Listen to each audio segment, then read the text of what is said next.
Assalamualaikum warahmatullahi wabarakatuh. Halo, perkenalkan saya Swastika Ramadanti Utama Putri. Di video ini saya ingin mengajak kalian berbicara tentang kebiasaan dan kesadaran kita dalam menggunakan bahasa Indonesia. Bukan sebagai pidato formal, melainkan sebagai ruang berbagi pemikiran.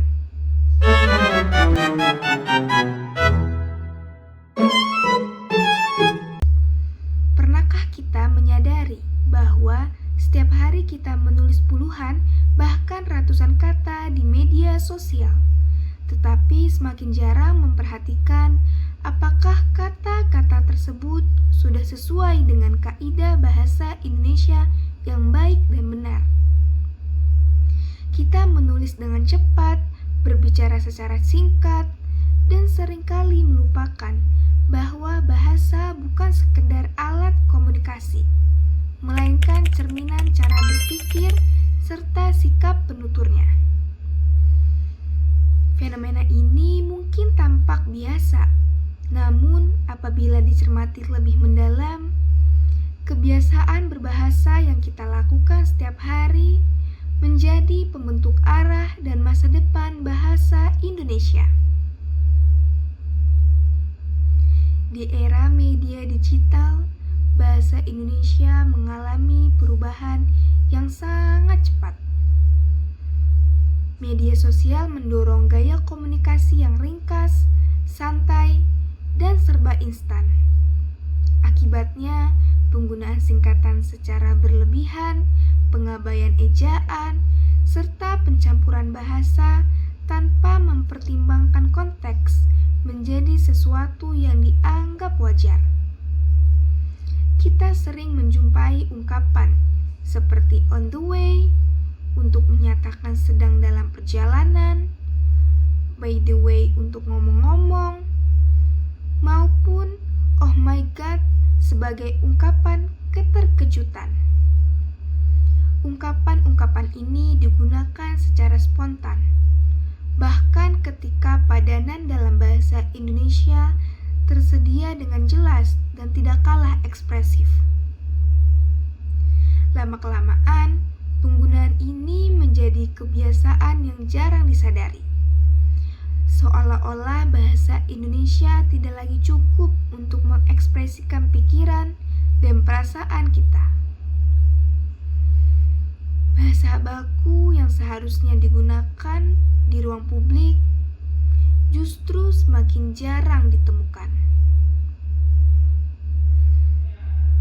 Banyak orang merasa tidak perlu memperhatikan ketepatan bahasa selama pesan dapat dipahami. Padahal, ruang digital merupakan ruang publik yang diakses oleh banyak orang dan memiliki pengaruh besar dalam membentuk kebiasaan berbahasa masyarakat. Fenomena ini bukan semata-mata kesalahan individu, melainkan kebiasaan kolektif. Berbagai penelitian linguistik menunjukkan bahwa media digital berpengaruh signifikan terhadap perubahan pola berbahasa masyarakat, baik dari segi kosakata, struktur kalimat, maupun sikap terhadap penggunaan bahasa. Salah satu fenomena yang paling sering muncul dalam komunikasi digital adalah pencampuran bahasa. Dalam kajian linguistik, pencampuran bahasa merupakan gejala yang wajar.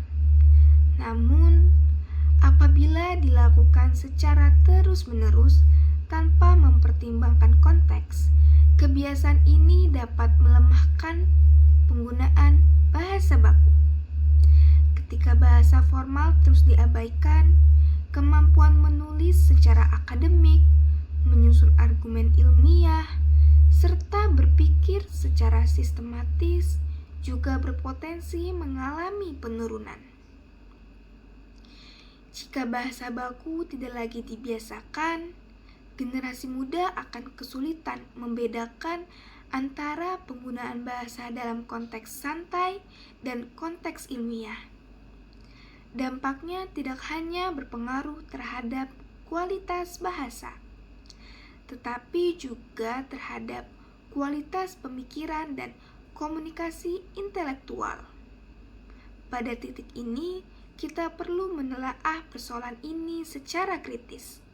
Jika saat ini kita terbiasa menulis tanpa memperhatikan struktur dan ketepatan bahasa, maka kedepannya kita akan kesulitan menulis karya ilmiah maupun laporan penelitian.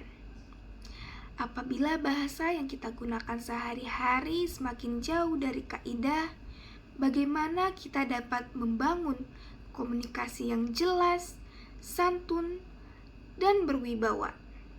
Bahasa bukan sekedar persoalan benar atau salah, melainkan bentuk tanggung jawab intelektual.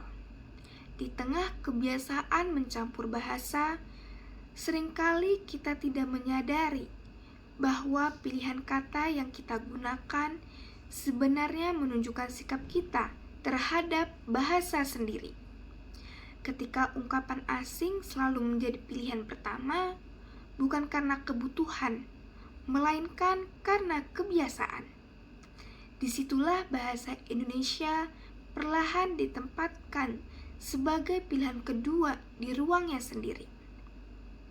Kesadaran berbahasa bukan berarti menolak bahasa asing. Bahasa asing tetap penting sebagai jendela pengetahuan dan komunikasi global. Namun, penting juga untuk menyadari kapan penggunaannya memang diperlukan dan kapan bahasa Indonesia sudah lebih dari cukup untuk menyampaikan makna secara tepat dan jelas. Bahasa Indonesia tidak sedang kalah oleh perkembangan zaman. Bahasa Indonesia sedang diuji oleh sikap para penggunanya. Ujian ini menuntut kesadaran, bukan sekedar pengetahuan tentang aturan bahasa. Terdapat beberapa langkah sederhana yang dapat kita lakukan bersama. Pertama, menggunakan bahasa sesuai dengan konteks. Bahasa santai digunakan dalam situasi informal, sedangkan bahasa baku digunakan dalam situasi akademik dan profesional. Kedua, membiasakan diri menulis dengan ejaan dan tata bahasa yang benar, terutama di ruang publik digital. Media sosial seharusnya tidak dijadikan alasan untuk mengabaikan kaidah bahasa. Ketiga, menjadikan media sosial sebagai ruang literasi. Kita dapat menyebarkan konten yang tidak hanya menarik, tetapi juga mencerminkan penggunaan bahasa Indonesia yang baik dan benar. Perubahan besar tidak selalu dimulai dari kebijakan dan langkah yang besar, melainkan dari kebiasaan kecil yang dilakukan secara konsisten. Dari cara kita memilih kata, menyusun kalimat, hingga menyampaikan gagasan di ruang digital. Bahasa Indonesia bukan milik masa lalu, melainkan tanggung jawab masa depan. Cara kita berbahasa hari ini akan menentukan bagaimana bangsa ini berpikir dan berkomunikasi di masa yang akan datang. Oleh karena itu, marilah kita menjaga bahasa Indonesia bukan karena kewajiban semata, melainkan karena kesadaran bahwa bahasa merupakan jati diri dan martabat bangsa. Terima kasih sudah meluangkan waktu untuk menyimak video ini.